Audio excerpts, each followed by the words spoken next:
Hello friends, welcome to stock market H. आपका दोस्त गौरव चावला आपका स्वागत करता है स्टॉक मार्केट एच में।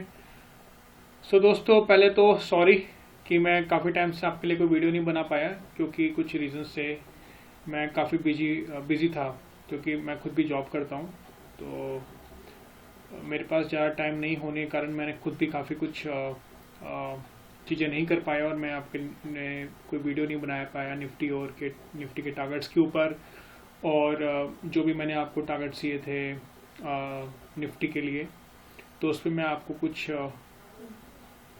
गाइड नहीं कर पाया दोस्तों। तो उसके लिए दोस्तों सॉरी। मैं कोशिश करूँगा कि मैं आपके लिए रेगुलर तो नहीं बोल सकता, बट वीकली या फिर वीक में 2 बार मैं कोशिश करूँगा कि मैं आपके लिए डेफिनेटली वीडियो बनाऊँ। तो दोस्तों, काफ़ी दोस्तों ने मुझे कमेंट करा था, मैंने देखे भी थे आपके कमेंट्स। मेरे को बहुत अच्छा लगा आप लोगों ने कमेंट्स करे एटलीस्ट, और आपने मेरी वीडियोस को देखा, उसके लिए बहुत बहुत शुक्रिया आपका। तो दोस्तों, जो मैंने आपको टारगेट दे रखा है ना 5500 का, 6000 का, देखो दोस्तों, वो टारगेट ना ऐसे नहीं आएगा। अगर आप बोलो कि कल ही मार्केट क्रैश कर जाए, बट वो टारगेट जरूर आएगा। 2021 में वो टारगेट आपको देखने को जरूर मिलेंगे। देखिए, मार्केट के अंदर होती है साइकिल, ठीक है। कोई भी बियर साइकिल जब स्टार्ट होती है, तो बियर साइकिल को स्टार्ट होने के लिए कुछ ट्रिगर्स होते हैं, वैसी मार्केट को बनना पड़ता है। जब आपकी बियर मार्केट स्टार्ट होती है तो उस हिसाब से मार्केट को चलना, वैसा मार्केट को स्टार्ट होना होता है, या मैं बोलूँगा कि उसको अडेप्ट होना होता है या ढलना होता है बियर मार्केट के तैयारी के लिए। तो गलती अब बताता हूँ मैं कहाँ मेरे से हुई मार्केट को पहचानने में, जो मैंने गलती करी। देखिए, गलती को एक्सेप्ट करना बहुत ज़रूरी है। जब मार्केट 11,800 पे था, या मार्केट जब 11,500 पे था, तब मुझे ऐसा लगा कि मार्केट इसका जो एक होता है ना रिट्रेसमेंट, 38.5 या जो भी रिट्रेसमेंट होते हैं, लेवल्स होते हैं। अभी जो अगर मैं बात करूंगा 7500 से मार्केट ने अपनी जर्नी स्टार्ट करी, और जो लो लगा था मार्च के महीने में, और उसके बाद मार्केट ने 78.5 का या 78.8 का परसेंटेज की टर्म्स में मार्केट ने उतना हाई टॉप बनाया अपना। तो ऐसा क्यों हुआ? जब मार्च में हमने इतनी बड़ी करेक्शन देखी, तो मार्केट ने उसके बाद इतना बड़ा टॉप क्यों बनाया? उसके 2 कारण थे। उसके 2 सबसे बड़े कारण थे कि मार्केट को पता था कि उसका टॉप नहीं लगा, ठीक है, उसको टॉप बनाने जाना है, और वो हो गया एक हादसा कि जो होना नहीं था वो हो गया हादसा। अब मार्केट ने सोचा कि यार आगे वाले टाइम में आके मंदी आने वाली है, और अभी तो हम मंदी की फेस में अभी घुसे भी नहीं हैं, घुस गए हैं। मगर एक होता है ना कि जब आप कमेंट्री करते हो, जब आपका यूएस फेड और आरबीआई, इंडियन आरबीआई, जब ये लोग अपनी कमेंट्री करके बताएंगे yes we are in recession, और अभी हमको लगता है कि हम डिप्रेशन में हैं, क्योंकि इकोनॉमिक ग्रोथ कंटिन्यूसली आप देखोगे नेगेटिव ट्रेंड में है। और मुझे लगता नहीं है कि फिस्कल ईयर 4 में भी ये जाकर, आई थिंक कि फिस्कल ईयर 4 जो होगा 2021 का, उसमें जाके कहीं ना कहीं मार्केट की हालत ठीक होगी। बट अभी के हिसाब से देखोगे तो मार्केट डेफिनेटली वो बिल्कुल अपोजिट कर रही है। और जितने बड़े बड़े मैंने इंटरव्यूज सुने हैं, उन लोगों का भी यही बोलना है कि market is going in a wrong direction. और आपको मैं सही बताऊं, इंडियन मार्केट की कोई औकात नहीं है। बहुत ध्यान से मेरी बात सुनिएगा दोस्तों, इंडियन मार्केट की कोई औकात नहीं है। जब डाउ जोन्स और यूएस मार्केट करेक्ट होने पे आएंगे ना, तब मुझे दिखा देना कि इंडियन मार्केट करेक्ट ना हो। डाउ ऐसा कितनी बार हुआ है कि डाउ जोन्स करेक्ट हुआ है, आप बोलोगे कि डाउ जोन्स करेक्ट हुआ है वो इंडियन मार्केट करेक्ट नहीं हुआ। अरे भाई, उसका रीजन था क्योंकि डाउ जोन्स को रिकवर करना था। एक होता है शॉर्ट टर्म करेक्शन, खींच दिया मार्केट को ऊपर, कोई टेंशन नहीं है। जब हमारे होते हैं लॉन्ग टर्म करेक्शंस, तो मार्केट को सिंक में चलना पड़ता है। ग्लोबल मार्केट्स को और इंडियन मार्केट को सारी मार्केट सिंक अप में चलती हैं। ऐसा नहीं है कि एक मार्केट बड़ा अच्छा करी, दूसरी मार्केट अच्छा नहीं कर रही है। सब मार्केट एक जैसी परफॉर्म करेंगी। वो अलग बात है कि एफआईएस का और डीआईएस का पार्टिसिपेशन इसके जितना भी रहा, एफआईएस ने खरीदारी इस महीने, पिछले महीने बहुत करी है, डीआईएस ने सेलिंग करी है, वो एक अलग बात है। इसमें भी बहुत धांधला है, बहुत धांधली है इसमें भी। FIS के अकाउंट से इंडियन मार्केट ट्रेडिंग करती है? और बताओ, FIS के अकाउंट से गवर्नमेंट फंड करती है FIS के अकाउंट्स को कि हाँ भैया लगाओ 70,000 करोड़ रुपए, लगाओ 60,000 करोड़ रुपए, मार्केट को स्टेबल करो। तो दोस्तों FIS की बात मत करा करो आप लोग। जो आप FIS को सोचते हो ना, उनकी पोजीशन फ्यूचर्स में होती है, उनके जो पोजीशंस होती हैं वो ऐसी पोजीशंस होती है कि जिनमें उनको तुरंत एग्जिट कर जाते हैं। ठीक है, उनको गवर्नमेंट का सपोर्ट रहता है, वो कभी नहीं हार सकते। हारते कौन है? हम जैसे ट्रेडर्स, रिटेलर्स, वो हारते हैं हमेशा। वो नहीं होते हैं, वो बाप होते हैं, वो हेज करके चलते हैं, उनके पास 100 तरीके होते हैं, वो नहीं हार सकते हैं। वो मार्केट को ऐसे शॉर्ट नहीं करते हैं जिस तरह से हम लोग शॉर्ट करते हैं और जिस तरह से आप लोगों को सिखाया जाता है। क्योंकि क्या होता है कि हमें हेज करना नहीं आता और यहीं पे हम गलती खाते हैं। जब तक अपनी पोजीशन को आप हेज नहीं करोगे ना, तब तक आप स्टॉक मार्केट में कभी जीत नहीं सकते हो दोस्तों। चलो खैर, वो एक अलग बात है। फटाफट से बात करते हैं इस महीने के ऊपर। तो दोस्तों ये बात है निफ्टी क्रैश के ऊपर कि एक क्रैश मुझे जो लग रहा है, 2 डेट दे रहा हूं मैं आपको। एक क्रैश अगर हुआ तो वो हो सकता है दिसंबर में, और अगर वो क्रैश नहीं होगा तो वो होगा जाके अप्रैल में।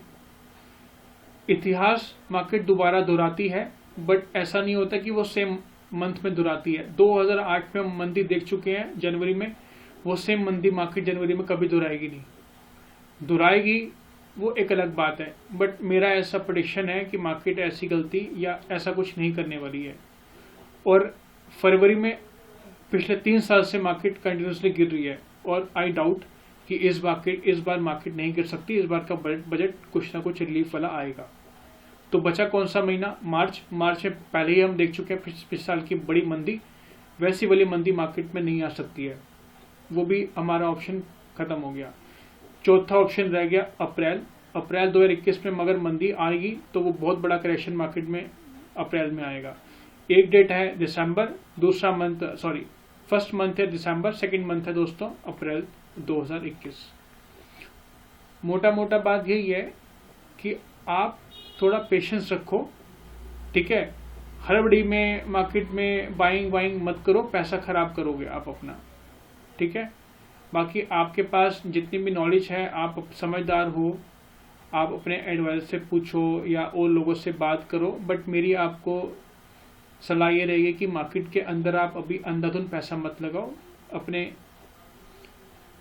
अपने हाथ आग में मत डालो, मैं आपको ये बोलूंगा। तो जो टारगेट है निफ्टी के लिए, अगर ऐसा मेरे को लग रहा है, ठीक है, तब भी मैं आपको बोलूंगा कि और लोगों की आप डेफिनेटली राय लो, बट मुझे ऐसा लग रहा है कि मार्केट 11,500 या 11,000 तक मार्केट आ सकती है, निफ्टी आ सकता है दिसंबर महीने के अंदर। बट इसकी कोई गारंटी नहीं है, और ना ही चार्ट पे ऐसा कहीं विजिबल है। चाहे आप दुनिया किसी भी अच्छे ट्रेडर से पूछ लो कि इस चार्ट पे दिखा दे। बट एक बात ये आप भी याद है, 2008 के अंदर भी मार्केट बहुत हाई पे थी और वहां से मार्केट में क्रैश आया था। क्रैश को पकड़ना डिफिकल्ट होता है, बट इम्पॉसिबल नहीं होता। तो जहाँ तक मुझे लग रहा है, मंथ्स वाइज में अगर अपना लगा रहा हूँ ब्रेन, तो मुझे ऐसा लगता है कि मार्केट में करेक्शन दिसंबर में बहुत भारी आ सकती है। अगर वो नहीं आती है तो वो वाली करेक्शन फिर मार्केट की अप्रैल में आएगी। जो भी गिरना है मार्केट को 28%, 25%, व्हाटएवर, वो वाली करेक्शन मार्केट में फिर तब आ सकती है। अगर आपको भी खेलना है, आप एक या दो लॉट से खेलो, कोई परेशानी की बात नहीं है। 15-20 हज़ार की इन्वेस्टमेंट है, 1.5 लाख का प्रॉफिट है। ठीक है, तो मतलब उतना पैसा लगाना जितना पैसा खोने का दम हो आपके अंदर। ऐसा अंधाधुंध पैसा मत लगाना, क्योंकि मार्केट है, मार्केट के अंदर ना ही कुछ गलत होता है ना ही कुछ सही होता है। मार्केट चलना उसने अपने हिसाब से ही है दोस्तों। ठीक है, अगर मैं आपको एक किस्सा दिखाऊं तो आप भी देख के चौंक जाओगे। आओ मैं आपको दिखाता हूँ एक चीज। जनवरी 8 की हम बात करेंगे अब। ठीक है, ये देखो कहाँ गया, ये मेरी वीडियोस हैं, मैं आपको लेके जाता हूँ NSE की वेबसाइट के ऊपर। ठीक है, तो ये मैं थोड़ा इसको बड़ा कर देता हूँ, ये दिख रहा होगा आपको, ठीक है। अब मैं आपको दिखाता हूँ कि मार्केट के अंदर करेक्शन कभी भी आ सकता है, और मार्केट जब करेक्शन करने पे आती है ना, फाड़ कर देती है, ठीक है। ये तो हम देख लिया होगा हमने 2008 में और इसमें 20 में मार्च वाला करेक्शन तो सबको याद रहेगा। वो वाला करेक्शन तो बहुत ही ज़बरदस्त करेक्शन था। ये देखो मैं आपको दिखाता हूँ मार्केट गिरती कैसे है, ठीक है। 2008 का टॉप था 6357, लिख लो आप अगर लिखना चाहते हो तो। 6357 था, 28% मार्केट गिर गई थी सिर्फ 10 दिन के अंदर अंदर ही, ठीक है। चाहे वो अलग बात है कि उसका कारण कुछ भी हो, बट मार्केट गिरी तो सही ना। और उस टाइम मार्केट का रेट क्या था वो आपको मैं दिखाता हूँ। 5500 का पुट ऑप्शन, ठीक है। 5500 का पुट ऑप्शन का प्राइस देख के आपकी आंखें बाहर आ जाएंगी दोस्तों।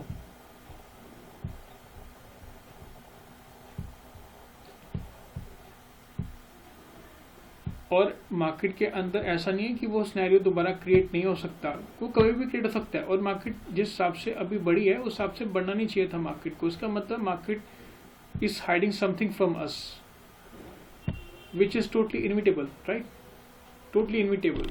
ऐसा मार्केट बढ़ती है क्या? GDP growth negative, sentiment negative, मान लिया कि आपकी मार्केट में लिक्विडिटी बहुत है, बट इतना भी नहीं है यार कि आप लोगों को लूट लो यार। लूट रहे हैं लोग, टोटली रिटेलर्स को लूट रहे हैं बेचारों को। देखो आप इसको भूल जाओ, जो भी आप देख रहे हैं ये आप इसको भूल जाओ, अभी के लिए आप इसको भूल जाओ, ठीक है। 1 जनवरी से स्टार्ट हुआ, पहले आप यहाँ देखो 1 जनवरी से मार्केट ने कोई करेक्शन नहीं करी, 16 तक मार्केट ने कोई करेक्शन नहीं, 17-18 को मार्केट में करेक्शन स्टार्ट हुई, बड़ी बड़ी करेक्शन। इसका लो लगा 16 रुपये और इसका हाई लगा 95 रुपये 18 तारीख को, ठीक है। तो उसके बाद देखो 21 तारीख को मार्केट का क्या हाल हुआ, और 91 से स्टार्ट, डायरेक्ट 600, नेक्स्ट डे 1500। अब बताओ भाई 5 रुपये का यहाँ लो लगा, 17 की यहाँ पे क्लोजिंग हुई, उसके बाद भाई ऐसा क्या हो गया कि मार्केट इतना गिर गई? पता लगा कि क्या हुआ था उस टाइम और मार्केट ने कैसे बिहेव किया था? ये होती है मार्केट। 5 रुपये की चीज direct 1500। No one knows what can